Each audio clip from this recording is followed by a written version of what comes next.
بسم اللہ الرحمن الرحیم۔ السلام علیکم۔ پیش خدمت ہے خوفناک کہانی آصف، ایپیسوڈ 14 بائی ایم اے راحت۔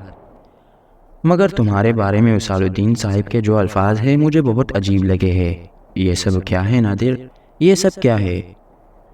بد نصیبی کی کہانیاں مختلف ہوتی ہیں، کہیں کچھ اور کہیں کچھ۔ میری بد نصیبی کی داستان بھی طویل ہے، چھوڑو جانے دو۔ تم یقین کرو، کسی بھی ایسی بات کے لیے تمہیں مجبور نہیں کروں گا جس سے تمہیں الجھن ہو، لیکن ایک بات بتاؤ، کیا وصال الدین صاحب کے پاس جاؤ گے؟ ضرور جاؤں گا۔ شاید میں بھی انہیں بڑی خوشدلی سے مرشد کہتا اگر اس قابل ہوتا۔ ویسے وہ اتنے اچھے انسان ہیں کہ اگر کسی طرح تمہاری مشکل ٹال سکے تو سمجھ لو جان کی بازی لگا دیں گے۔ میری یہی رائے ہے کہ ان سے ضرور ملنا۔ میں تم سے تمہاری کہانی پوچھنے کے لیے ضد کرتا لیکن مناسب نہیں سمجھتا۔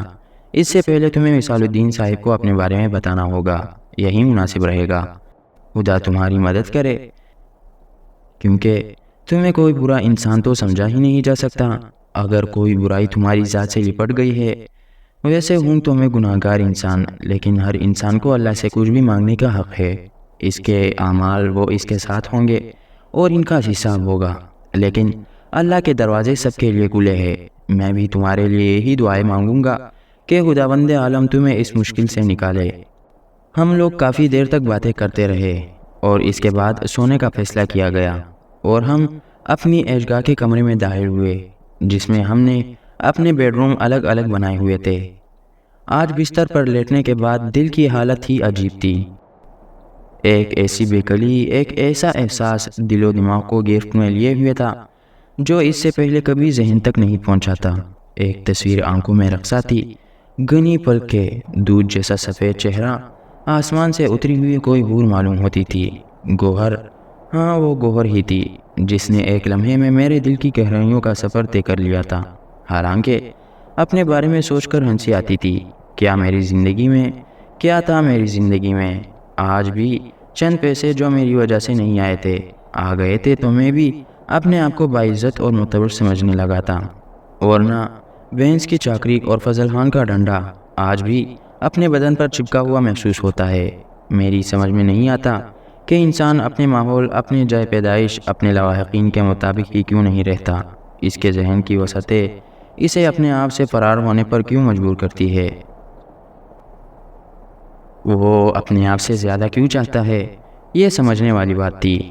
سوچو کہ یہ رات خاصی طویل رہی، پھر نیند نے سارے مسائل حل کر دیے۔ خوابوں میں گوہر کو دیکھا، وہ میرے جانب متوجہ نظر آ رہی تھی۔ دوسری صبح ہو گئی، معمول کے مطابق تھی۔ حکمت تو یہاں آنے کے بعد بہت ہی خوش تھا۔ وہ کہنے لگا، ذرا جانا ہے؟ تمہیں کوئی خاص کام تو نہیں ہے؟ کہاں جانا ہے؟ بس یار ذرا کچھ ذاتی معاملات ہے۔ اچھا، تمہارے بھی ذاتی معاملات ہے؟ میں نے کہا اور حکمت ہنسنے لگا، پھر بولا، تھوڑے بہت تو ہونے چاہیے۔ ہاں سوری حکمت، بس یوں ہی سوال کر بیٹھا تھا۔ وہ چند لمحات سوچتا رہا، پھر اس نے کہا، سوری تو مجھے کہنا چاہیے نادر کہ میں نے ایسے الفاظ منہ سے ادا کیے۔ ابے سوچ میں کوئی تبدیلی ہو گئی کیا؟ نہیں، شرمندگی ہو رہی ہے۔ کیوں؟ اس لیے کہ تم سے بھی کوئی بات چھپائی جا سکتی ہے، لیکن یار کچھ معاملات ایسے ہوتے ہیں جنہیں مجبوراً چھپانا پڑ جاتا ہے۔ تو اب پریشان کیوں ہو بھائی؟ جہاں جانا چاہتے ہو جاؤ، میں ذرا گھر کی دیکھ بھال کرتا ہوں۔ گھر خاصا گندا ہو رہا ہے، تھوڑی بہت صفائی کر ڈالی جائے، کیا خیال ہے؟ حکمت نے میرے اس سوال کا کوئی جواب نہیں دیا، سوچ میں ڈوبا رہا، پھر بولا، میں پرانے محلے جا رہا ہوں۔ تو جاؤ نا یار، تم تو ہوا مہا سنجیدہ ہو گئے۔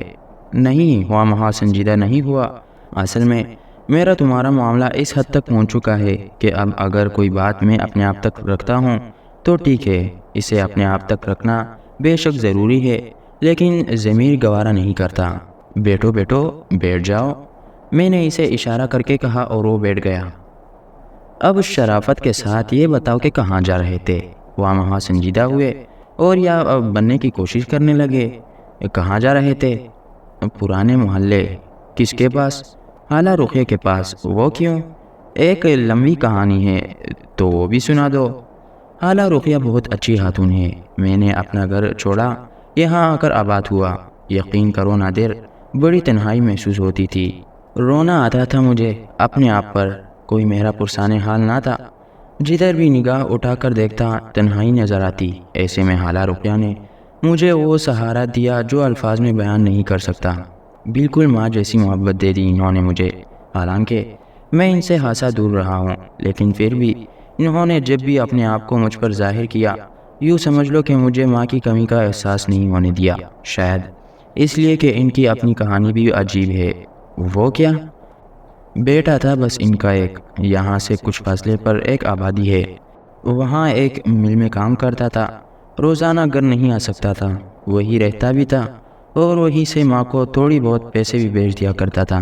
لیکن پھر بیچارہ مل ہی میں ایک حادثے کا شکار ہو گیا اور مر گیا۔ حالہ رقیہ کی دنیا ویران ہو گئی۔ اب ان کا کوئی پرسان حال نہ تھا۔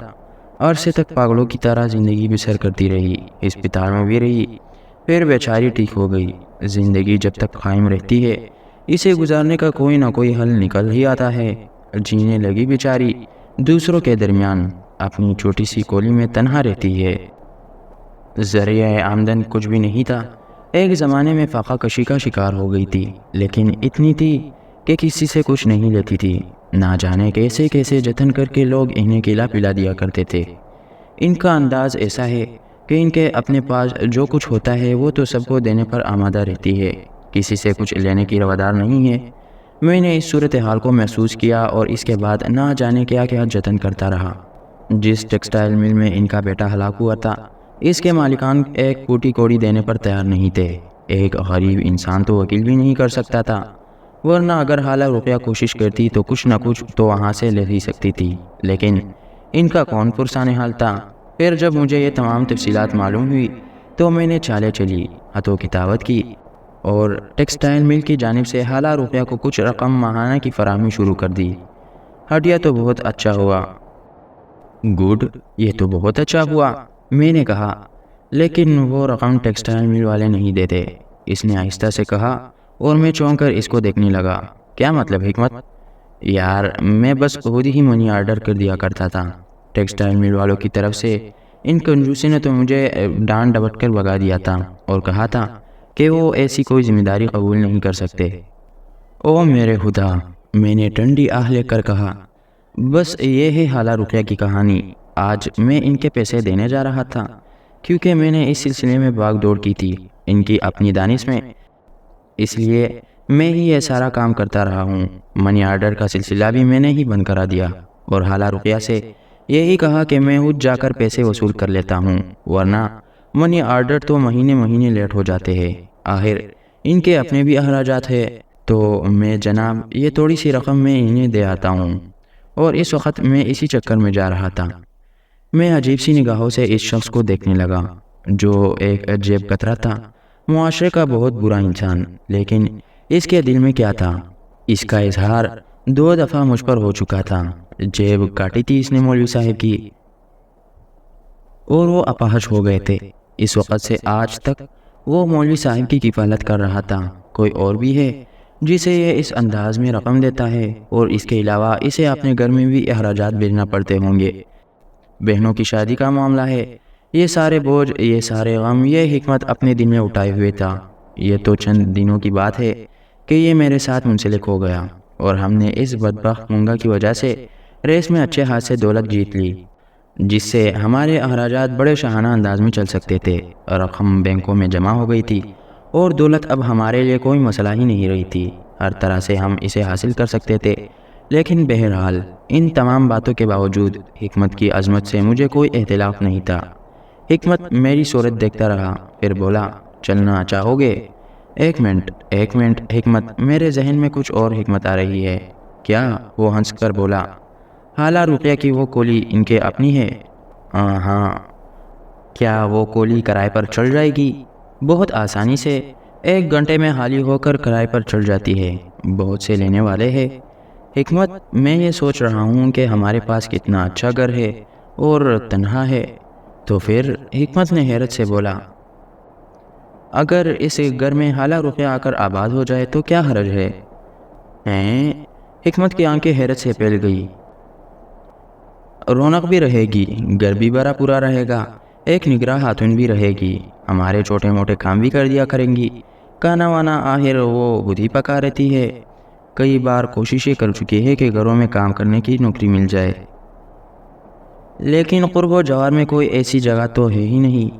ایک آدھ مرتبہ کسی گھر میں کام کرنے گئی تھی، فاصلہ بہت زیادہ تھا، تک جاتی تھی، لیکن اب تک ایسی کوشش میں لگی ہوئی ہے کہ اگر کسی گھر میں کوئی نوکری مل جائے تو اس کا کام بھی چل جائے گا۔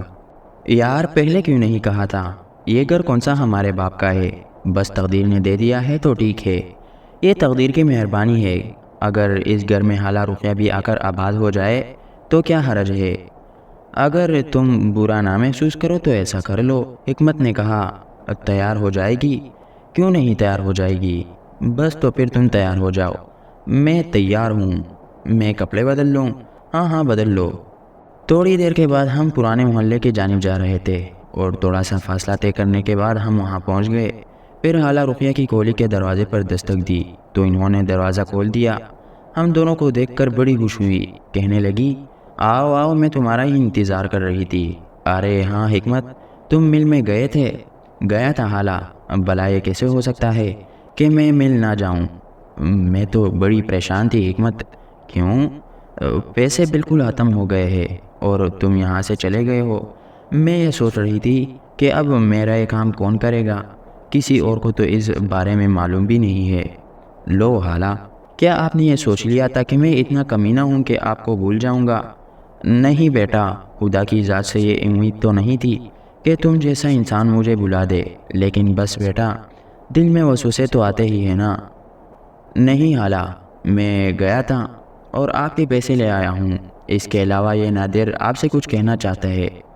ہاں ہاں بیٹا کہو۔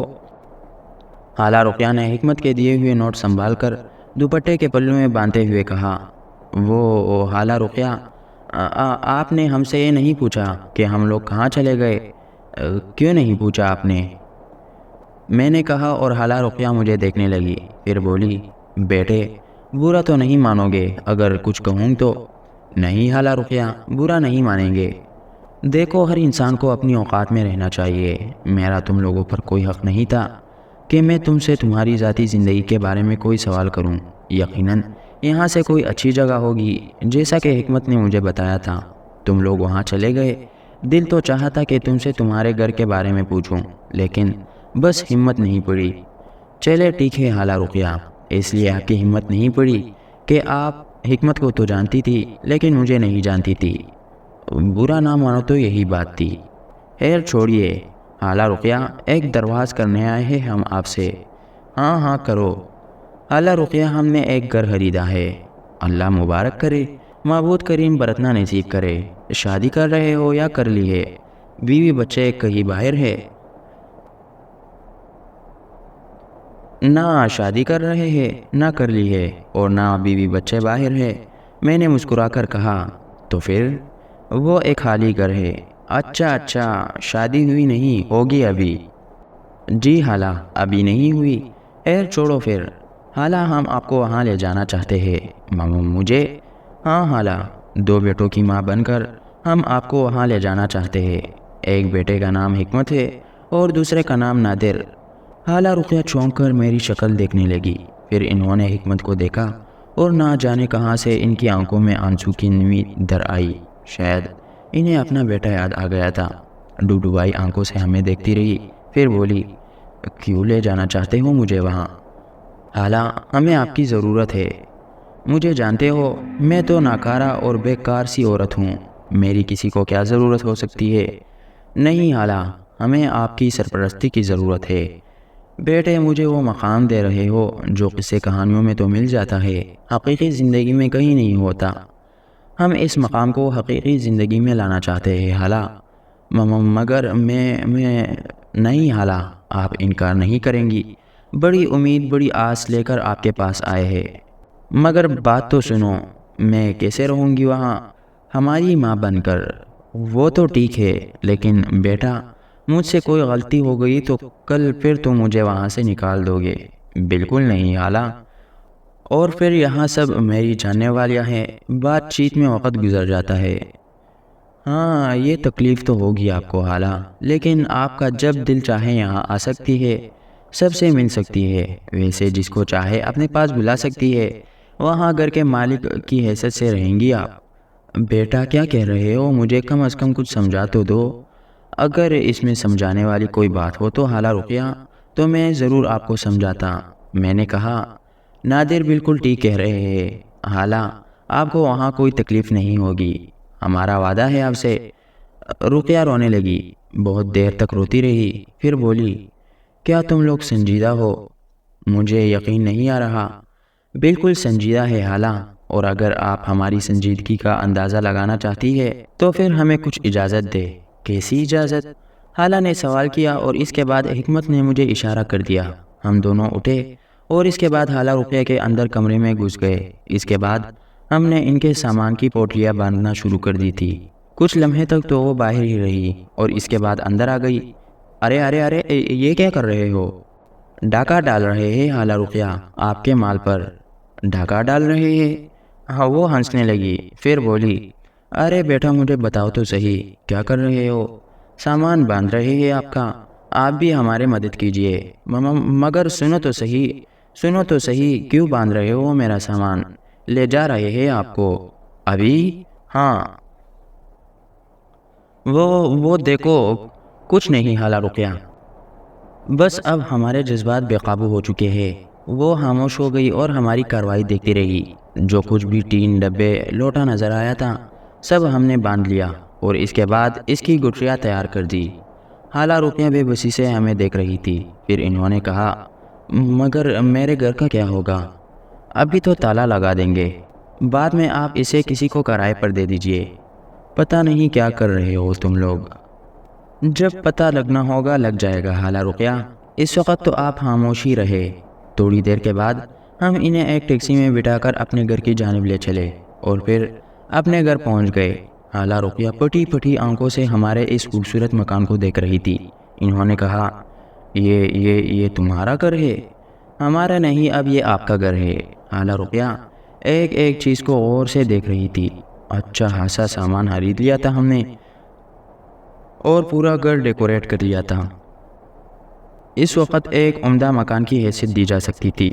حالہ رقیہ کو ان کا کمرہ دکھایا گیا۔ ہم نے ان کا سامان وہاں پر کھول دیا تو وہ ہنس کر بولی کیسی شرم آ رہی ہے مجھے یہ اپنے میلے کچیلے کپڑے دیکھ کر، بیٹا میں یہاں کیسے رہ سکوں گی؟ حالہ رقیہ اب آپ یہ سمجھ لیجئے کہ آپ نے اپنے بیٹوں کا گھر سنبھال لیا ہے۔ مائیں بیٹوں کے گھر کو جس طرح سنبھالتی ہے، آپ اس طرح اس گھر کو سنبھالیے۔ ہمیں کھانا پکا کر دیجئے، ہمارے گھر کی صفائی ستھرائی کیجئے، اور اس کے بعد کیا؟ حالہ رقیہ نے کہا نادر کی شادی کر دیجئے۔ حکمت بولا اور میں ہنس پڑا۔ واہ بیٹا، اپنی شادی کے بارے میں تیرا کیا خیال ہے؟ یار بس زبان نہ کھلواؤ۔ کیوں؟ اس میں زبان نہ کھلوانے کی کیا بات ہے؟ حالہ رقیہ یہ سب کچھ جو ہے نا، یہ اس نادر کے بچے کا ہے، میرا اس میں کچھ بھی نہیں ہے۔ دیکھا آپ نے حالہ رقیہ، لوگ کس طرح اپنے آپ کو ایک لمحے میں الگ کر کے کھڑے ہو جاتے ہیں، جبکہ میرے دل کے کسی گوشے میں بھی کبھی ایسی کوئی بات نہیں آئی۔ بیٹا تم دونوں ہی عجیب ہو، ابھی میں تمہارے بارے میں کچھ بھی نہیں کہوں گی، جب تمہیں ٹھیک سے جان جاؤں گی تب پھر تمہارے بارے میں اپنی زبان کھولوں گی۔ چلیے ٹھیک ہے، یہ تیرا ہاں، آپ ہمیں جاننے کی کوشش کیجئے۔ اور اس کے بعد حالہ رقیہ کے ساتھ واقعی اتنا لطف آیا کہ ہمیں یہ احساس ہونے لگا کہ ہمارا اپنا بھی واقعی کوئی گھر ہے، کوئی اپنا ہے اس گھر میں۔ حالہ رقیہ اب ایک ایک چیز کو غور سے دیکھ رہی تھی۔ پھر انہوں نے کہا دیکھو بیٹا، مجھے یہ ساری چیزیں سنبھالنا تو نہیں آتی، لیکن اگر تم اجازت دو گے تو ان کی جاڑ پونچھ کر دیا کروں گی۔ حالہ رقیہ یہ سب کچھ آپ کا ہے، باورچی خانہ دیکھ لیجئے، اس میں جو کچھ بھی آپ کو چاہیے یا کچھ رد و بدل کرنی ہو تو ہمیں بتا دیجئے۔ حالہ رقیہ کو ایک ایک جگہ دکھا دی گئی، اور اس کے بعد تمام معاملات ان کے سپرد کر دیے گئے۔ 4-5 دن بڑے پرکیف گزر گئے تھے، اور مزہ آ رہا تھا۔ پکا پکایا کھانا ملتا، گھر کی صفائی حالہ رقیہ کر لیا کرتی تھی۔ اب پورے گھر کو انہوں نے اپنے گھر کی طرح سنبھالنا شروع کر دیا تھا۔ ایک بار بھی کہیں جانے کی بات نہیں کی تھی، اور بہت خوش نظر آ رہی تھی۔ پھر ایک دن حکمت نے مجھ سے کہا نادر کچھ دن کے لیے اجازت چاہوں گا۔ کہاں جانا ہے؟ گاؤں جاؤں گا اپنے۔ اوہ ہو اچھا، ہاں وہاں جانا بے حد ضروری ہے، ویسے بھی کافی دن سے نہیں گیا ہوں۔ اچھا تو کب جا رہے ہو؟ بس اگر تم اجازت دو گے تو آج شام تک ہی چلا جاؤں گا۔ کیسے جاتے ہو؟ کوچ چلتی ہے، آرام سے مل جاتی ہے، دن بھر چلتی رہتی ہے۔ اس بار تم ہو، آؤ دوبارہ تمہارے ساتھ میں بھی چلوں گا۔ ضرور، حکمت نے کہا۔ تو پھر شام کو کس وقت نکلو گے؟ میرا خیال ہے جلدی نکل جاؤں گا تاکہ پہنچنے میں زیادہ رات نہ ہو جائے۔ جلدی سے تمہاری کیا مراد ہے؟ 4-5 بجے۔ ویسے بسیں کتنے بجے نکل جاتی ہے؟ بسیں تو 11 بجے تک نکل جاتی ہے۔ آخری بس شاید 11 بجے چلتی ہے۔ تو پھر ایسا کرنا، 6 بجے نکل جانا یہاں سے۔ چلو ٹھیک ہے، 6 بجے نکل جاؤں گا، ذرا بازار جانا چاہتا ہوں۔ چلے جاؤ، میں نے کہا، اور حکمت تھوڑی دیر کے بعد باہر نکل گیا۔ مجھے علم تھا کہ اس کے پاس بھی اچھے خاصے پیسے ہیں، اور ویسے بھی اس نے جس دن سے میرا ساتھ پکڑا تھا جیب تراشی ختم کر دی تھی، لیکن اس کے جانے کے بعد میں بھی نکل کھڑا ہوا۔ مجھے اس کے اہل خاندان کے بارے میں تمام تفصیلات معلوم تھی، چنانچہ ایک پر رونق بازار ایک بڑے اسٹور میں سے میں نے بہت سارے لباس اور ایسی دوسری بہت سی اشیاء خرید لی جو اس کے خاندان کے لیے تحفے کے طور پر دی جا سکتی تھی۔ خاصی قیمتی اشیاء تھی، لباس وغیرہ بھی بہت کافی تھے۔ ان سب کے پیکٹ بنوا کر میں آ گیا، اور پھر میں نے ان تمام چیزوں کو ایک بڑے شاپنگ بیگ میں پیک کر دیا۔ حکمت بھی واپس آیا تو اس کے پاس ایک تھیلا تھا، اس نے وہ تھیلا رکھ دیا اور اپنے لیے تیاریاں کرنے لگا۔ میں نے اپنا شاپنگ کا بیگ اس کے حوالے کرتے ہوئے کہا، دونوں بہنوں کے لیے اور ماں باپ کے لیے میں بھی کچھ خرید کر لایا ہوں۔ حکمت، یہ تمہیں اپنے ساتھ لے جانے ہیں؟ ارے یہ اتنا سارا سامان، فضول باتوں سے گریز کرو۔ مگر نادر، پھر وہی، میں نے کہا، اور حکمت ہنسنے لگا۔ کیا کیا خرید لے ہو؟ تمہارے لیے کچھ نہیں ہے سمجھے؟ ہاں ٹھیک ہے، چلو کوئی بات نہیں۔ شام کو 6 بجے حکمت چلا گیا۔ میں اور خالہ رقیہ گھر میں رہ گئے تھے۔ ہم دونوں آپس میں باتیں کرتے رہے۔ خالہ رقیہ مجھے اپنے پرانے محلے کی کہانی سنا رہی تھی۔ پھر انہوں نے اپنے بیٹے کے بارے میں بھی مجھے تفصیلات بتائی، اور میں ان سے ہمدردی سے باتیں کرتا رہا۔ رات کو ہم سو گئے۔ دوسری صبح نہ جانے کیوں میرے دل میں گوہر کا خیال آیا۔ ویسے تو ہر رات ہی اس کے یاد میں بسر ہوتی تھی، لیکن میرے اندر اتنی جرأت نہیں تھی کہ دوبارہ وہاں جا کر گوہر کا نظارہ کر سکوں۔ لیکن آج نہ جانے کیوں دل مچل گیا تھا، چنانچہ میں نے تیاریاں کی اور اس کے بعد چل پڑا۔ مولانا وصال الدین کی رہائش گاہ پر پہنچنے کے بعد ان کے گھر کے دروازے پر دستک دی، اور کچھ لمحوں کے بعد دروازہ کھل گیا۔ گوہر تھی، اس کا چہرہ آنسوؤں سے تر تھا، بال بکھرے ہوئے تھے اور چہرے پر ایک عجیب سی مردنی چھائی ہوئی تھی۔ میں اسے دیکھ کر چونک پڑا۔